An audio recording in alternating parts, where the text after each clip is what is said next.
Hi friends, my name's host Eric. I'm the host of Talking with Famous People. This video is about ESTJs and debate and what that teaches us about cognitive functions. Today I find myself at a tournament with my one client, Jeffrey, in the middle school Lincoln Douglas division, and kind of rolled in here figuring we'd win the thing without a lot of difficulty, only to discover that the main opposition in this tournament, like comprised almost half the field, is a school school called Modern, and the coach is Scott Wheeler, my former assistant coach, and probably the best coach in the country. Now, this is a side job. His main job is at Peninsula High School, where he in recent years had the national champion 2 years running. Not easy to do. As his kids consistently getting multiple TOC bids, not easy to do. You know, within the last 5 or 6 years, he could objectively be called the most successful coach in the country at the high school level, for sure. So the thing is, he's an ESTJ. Like I said, my former assistant coach. When he was my assistant coach, I learned a shit ton from him. I learned way more from him than he ever learned from me. He knew a lot more about coaching debate than I did. So, a lot more about debate in general. A lot of what I learned about debate, I learned from him. And what I learned from him opened up a lot of areas for me to ideate my own ideas as well. So, here's the thing. As far as non-NTPs go, you've got one more type that's equivalent in potential skill. That's INTJ, not ENTJ. The other two types who are excellent, can sometimes get up in that up top echelon are INFJ, which I've said before, and ESTJ, not ENTJ. The reason is debate needs to not have SI as an absolute value, and it needs to have SI, or at least not a. It needs to have, like, for example, for me, SI metaphysical is an instrumental value. For a third slot SI user, INTP SI is an absolute value. Now, it's not that big of a deal because it's third slot, but it still gives them problems. So INTPs will consistently be closing the barn door after the cows have already left. So it's like, last time I lost because the judge said meow. And now they'll try to incorporate meow into their case for the next thing. But it's not, it's putting too much weight on the particular. So ESTJs are well positioned cognitive function stack wise to do very well in debate. There is a TE aspect to debate, which I tend to undervalue, of course, but which is actually quite important.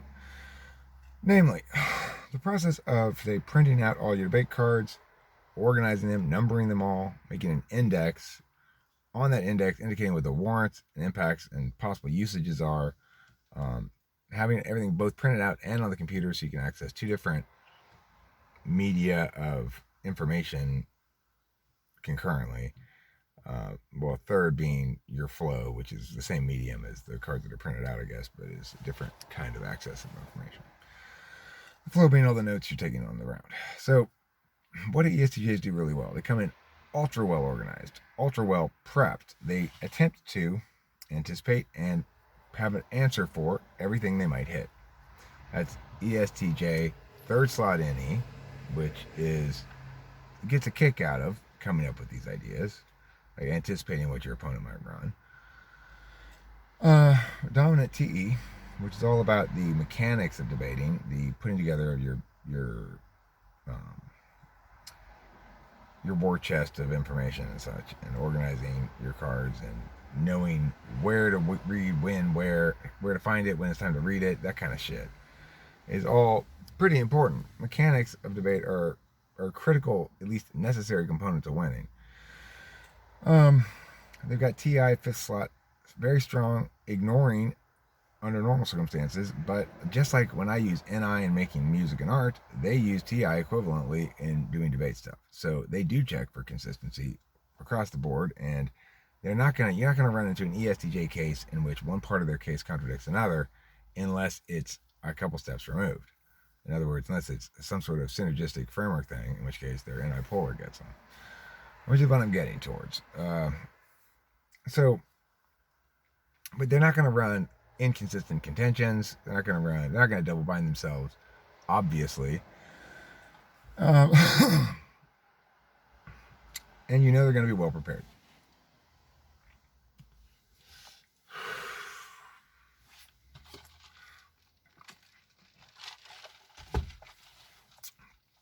Here's the thing. When we were coaching together, Wheeler is my assistant, me as the director, head coach. We were a juggernaut. I mean, a juggernaut. Like, best middle school program in the country. Several years running. Not easy to do, and not a small claim to make, but absolutely true.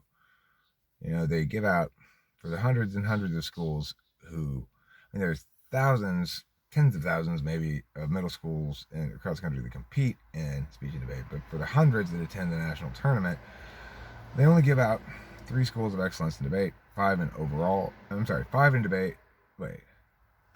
3 overall, and 5 in speech. Now, we didn't do a great job in speech necessarily, but we didn't do badly in that either. And there were a couple of years where we got all 3. And there was a stretch of about 5 years where we never missed a year where we didn't get at least 1 overall, debate, or speech. So I don't think any other school during that time period could probably claim that many what are called sweepstakes awards. It means you brought a team that not only did you have a kid who got national champion, you got multiple kids in deep, and so then you start getting sweepstakes awards. But once the boss of that business and I had a falling out, or she went shady on me and tried to pull some shit, and I went to war with her, I told her before I left, it's like, you think I'm replaceable or something, but the only person you could possibly get to replace me is Scott Wheeler, and he's gone. She tried to replace me with some scrubs, and then what ended up happening, being herself, an ENTJ, T-E, Dom, she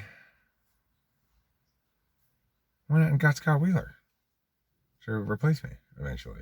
So, and paid him a lot more than she was paying me for a lot less. I mean, she paid him less than she was paying me, but she was paying him for a lot less than I was doing. Just to sort of spit in my face,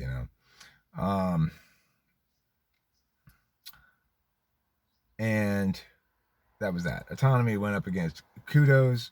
He was coaching Kudos. I was coaching Autonomy at Nationals, like a year or 2 after that, and my policy team beat his policy team in quarterfinals. And then we lost in semifinals, which sucked, but to an unrelated team. That was one of my more satisfying wins because, of course, I knew I was going up against the best. Scott Wheeler is the best. And I also knew I was going up against my former employer. So anyway, today we are here at this tournament, and lo and behold, Scott Wheeler is no longer working for Kudos, my former employer, but now is working for someplace that's near where his main job is, near Peninsula, and it's called Modern Debate. So here's the thing. First thing I encounter him today, what is he doing? He's scolding Tab for various things they should have done differently because one judge told one of his kids they couldn't run a plan. Another judge interrupted his thing to tell the kid to meow or whatever. He's just bitching about shit. And they should have told him that he was going to be more than half the field, or almost half the field, or whatever he said. He's almost half the field. Almost half the field in middle school LD, and he would have put some of his better LDers in high school. But you didn't have all that information publicly. You should have on tab room. Fucking ESTJ shit. So, but he wasn't scolding me. He was scolding Tab. So what the fuck do I care? Anyway, fortunately, on the way here, I said, okay, well, what haven't we covered, Jeffrey, that we possibly could hit? I mean, what are you gonna do if you hit this kind of plan, say a flat tax plan, which subsumes the resolution? So here's the thing. We're doing Lincoln Douglas. Lincoln Douglas is value debate. It means that the resolution is phrased in the form of an ought statement, like our current one is, the United States ought to eliminate fossil fuel subsidies. And And so we've got our case as to why we ought to eliminate fossil fuel subsidies, what they are. They're not really subsidies. When people use that term, they're referring to the difference between current states of taxation on fossil fuels and what the level of taxation ought to be, according to these economists, if it were to account for all the costs associated with fossil fuels, which is insane. But whatever. Fine, that's the definition of it. So the thing is, I went over with my kid before we got here. Here's what you do if you encounter a plan. A plan is something that people run in policy debate.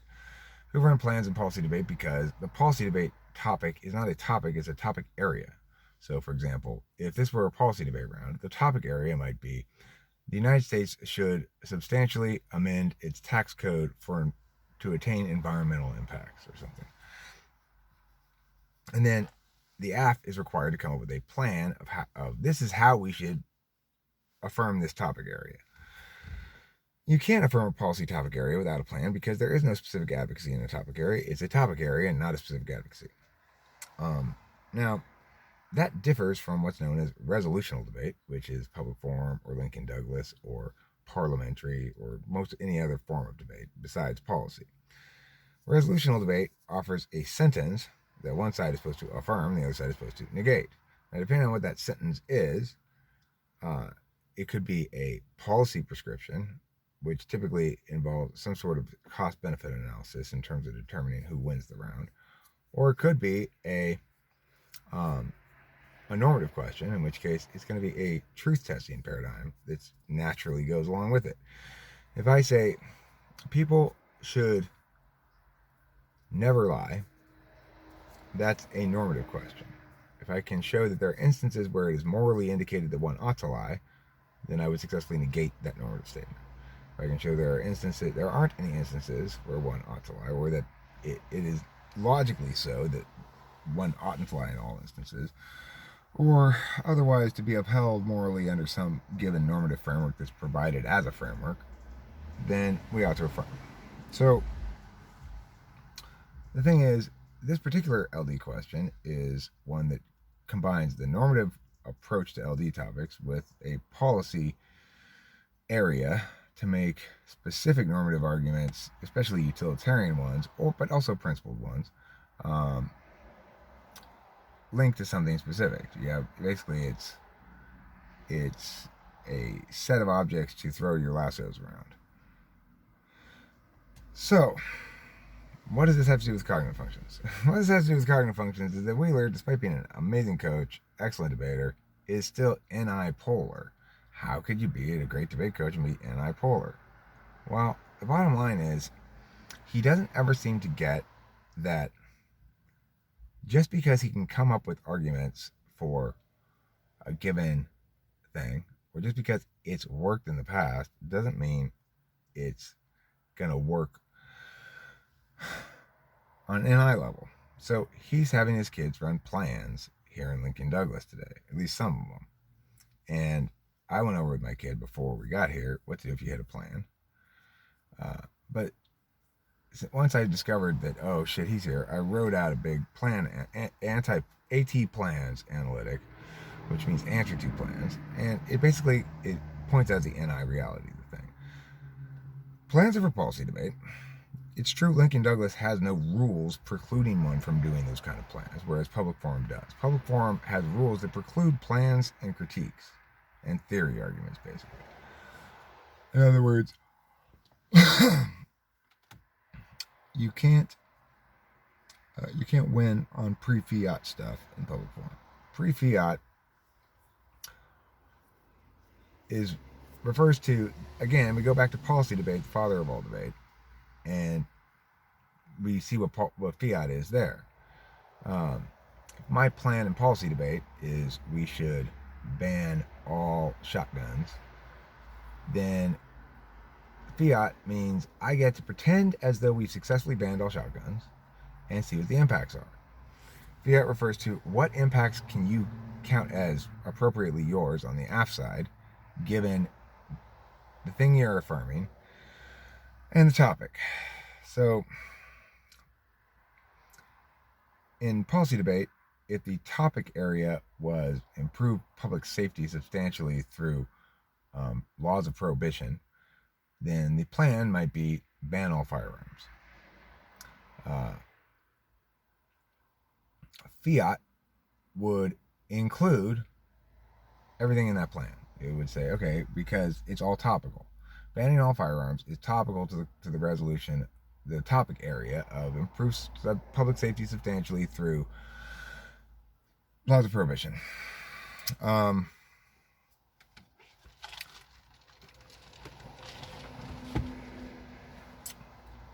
let's say the topic area were instead should change firearm laws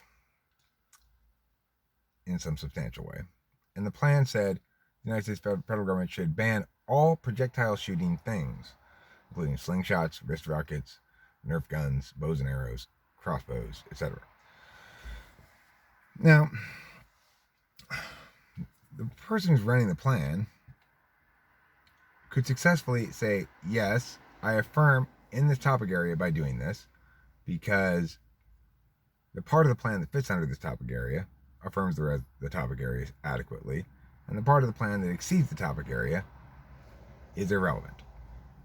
Of course, you point out then, why not simply run your plan that's consistent with the topic area, which is how one would do it in policy debate. One would not ever run, if the topic area were change laws to firearms, that the United States ought to ban all projectile firing things.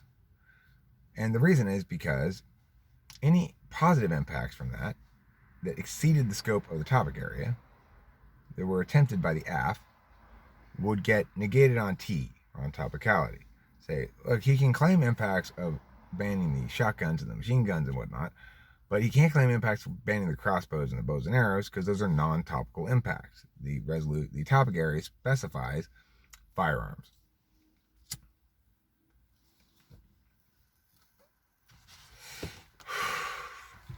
You still with me, everybody? I'm getting to a point here about NI, okay? So this is the thing about plans and policy debate, is obviously you can only claim impacts that are topical. Even if your plan exceeds the topic area and subsumes it, which is to say everything the topic area requires you to address is in fact addressed by the plan, but the plan addresses other shit that's not within the topic area, you don't get any benefits for the parts of the plan that aren't in the topic area. But your opponent can still claim harms for the parts of the plan that aren't in the topic area, because the neg doesn't have to be topical if you willfully take on moral responsibility in your burden to affirm than you need to.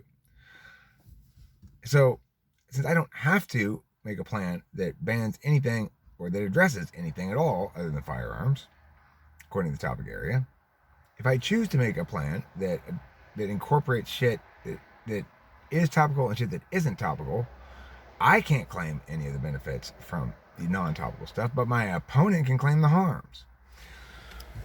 So there's no reason to ever do that, unless you got something super sneaky linked in with it that I'd have to figure out a specific instance. But now let's talk about Lincoln Douglas. Lincoln Douglas has a specific advocacy indicated by the resolution. In this instance, it's that the United States ought to eliminate fossil fuel subsidies. It doesn't have a specific policy implementation advocacy. In other words, it doesn't technically have a plan, because it's a normative resolution. It's a statement about what ought to be. In other words, a normative resolution is basically saying, if fossil fuel subsidies were to be eliminated, the world would be a better place than the status quo. And that's what the AF is tasked with defending. Now, Wheeler's having his kids come in and running plans in LD. And the reason is because it's worked before, SI.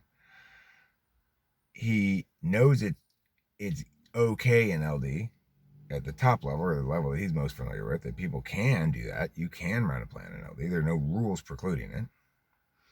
And it's probably had a good deal of success on the national circuit. But what I told my kid in the car before we even got here, and then once I saw Wheeler was here, what I wrote out as an analytic is, my opponent just lost the round. This is a voter, you're going to vote for me. This plan either is exactly the same as the resolution, or it exceeds the scope of the resolution, or it does not exceed the scope of the resolution, or it does not or it is less than the scope of the resolution. If less than the scope of the resolution, he has definitionally put himself in a bind. He cannot affirm this resolution. His plan text comprises then an alternate resolution he's attempting to affirm. And it doesn't matter how well he affirms that alternate resolution, his burden is to affirm this resolution. So his plan text cannot replace this resolution as the thing he's debating, and that's what he's attempting to do.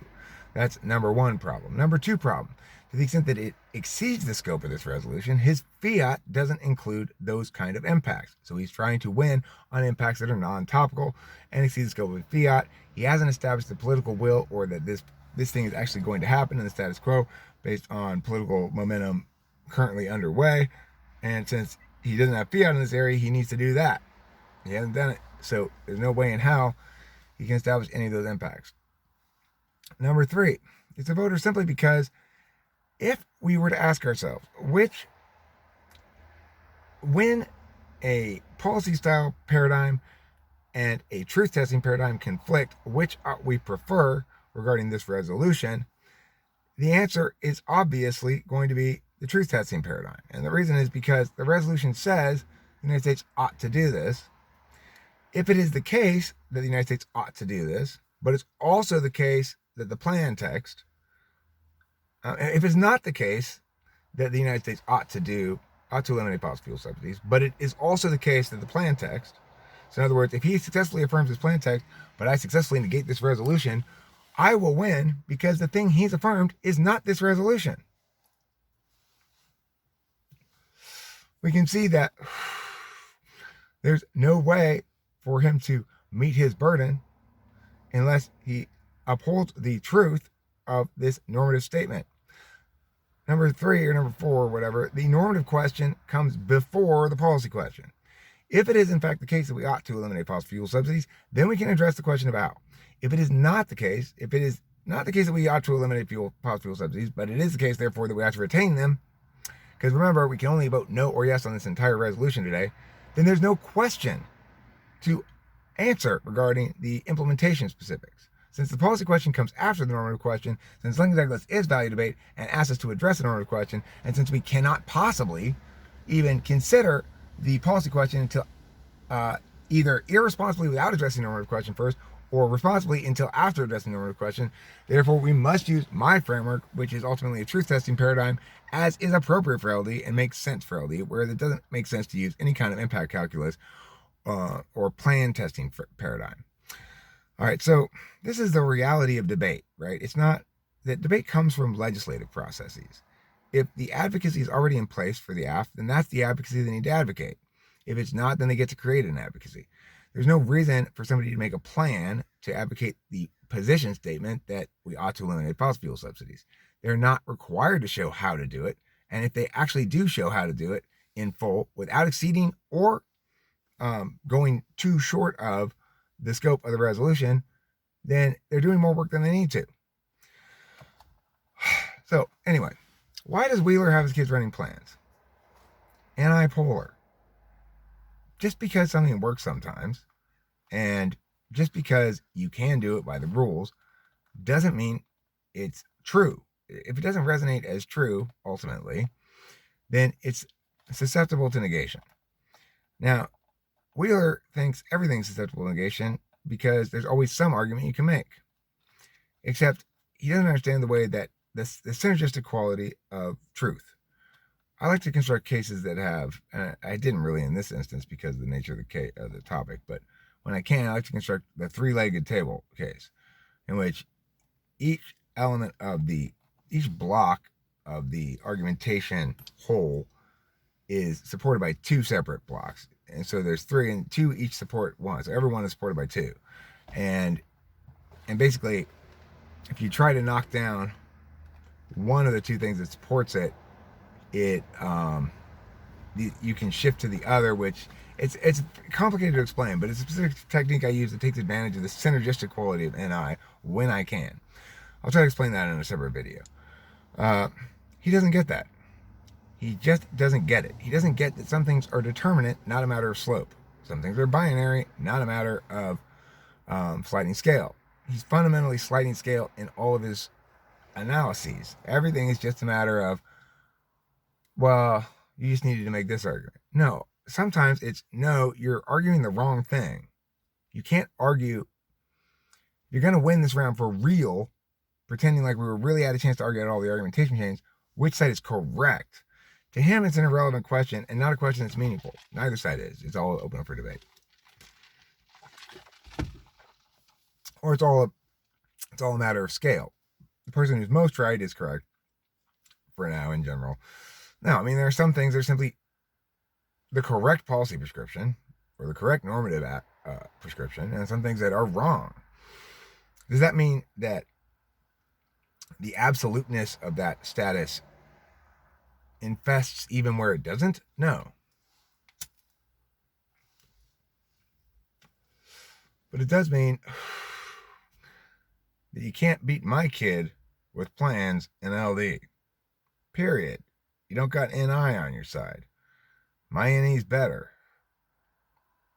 I anticipated this before you even knew you were coming here. So, the other problem Wheeler has in this instance, and I think we're going to win this tournament. I don't care if half the kids in the thing are Wheeler's kids. I did all the TE this time. We did all the fucking TEs. Got all the cards printed out. Got them all numbered. We hadn't done that really before. We both like to half-ass that shit. We're both the NTPs, the kid and me both. And, but we did it this time under the henpecky-ish direction of his ESTJ mother. So, how do you really lock in the likelihood you're going to beat the ESTJ best coach in the country? You get a little help from ESTJ mom, too. Why not? But, note, at the end of the day, no matter how great he is, how experienced, how knowledgeable, how effective in his TE, nobody but nobody can defeat the truth.